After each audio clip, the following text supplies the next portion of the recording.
Thank you, Senator Shaheen. Senator Cotton. Welcome, everyone. Thank you for your testimony and, more importantly, your service. Secretary Hegseth, the president at a press gaggle just now at the White House said of strikes against Iran, to Senator Shaheen's question, I may do it, I may not do it. I mean, nobody knows what I'm going to do. You had referred to these questions as presidential level decision, is that right? And I think that's always true. Advisors advise and presidents decide.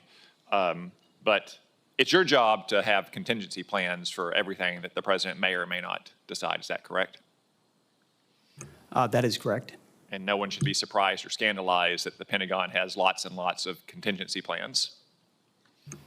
Senator, our job is to have contingency plans. It's like in Armageddon, Billy Bob Thornton's character Truman, speaking of NASA, could have been speaking of the Pentagon.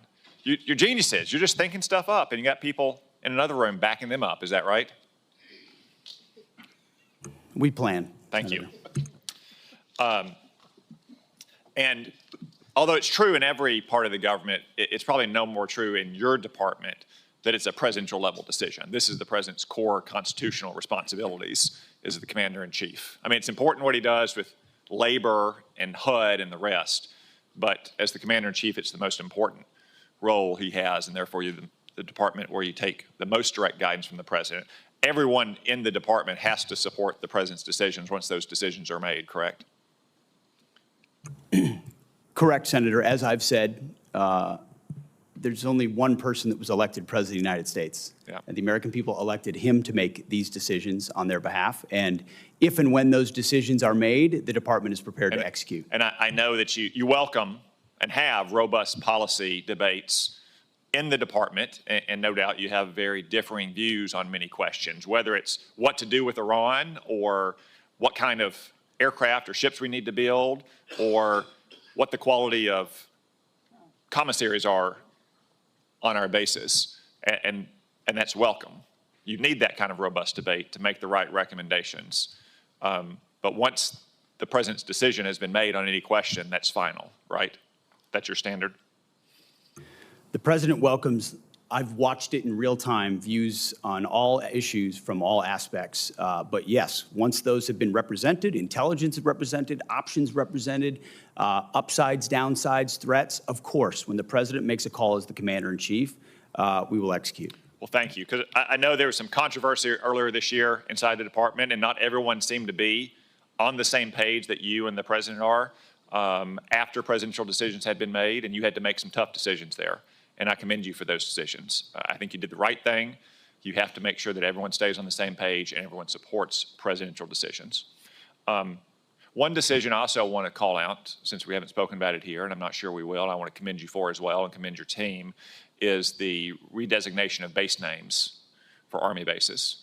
In the summer of 2020, as a Jacobin fever swept the country during the BLM riots, it was decided to rename several Army bases. To be honest with you, I think most soldiers serving those bases didn't even know who they were named after. They just had fond recollections for decades of their time at Fort Benning or Fort Bragg or other places. And I think now you've completed the effort to redesignate those names, those bases, to the names that so many generations of soldiers served at for new American heroes. Is that right? Yes, all of the previous names for the U.S. Army installations have been returned. Well, thank you. I think that was an inspired approach. It complies with the law.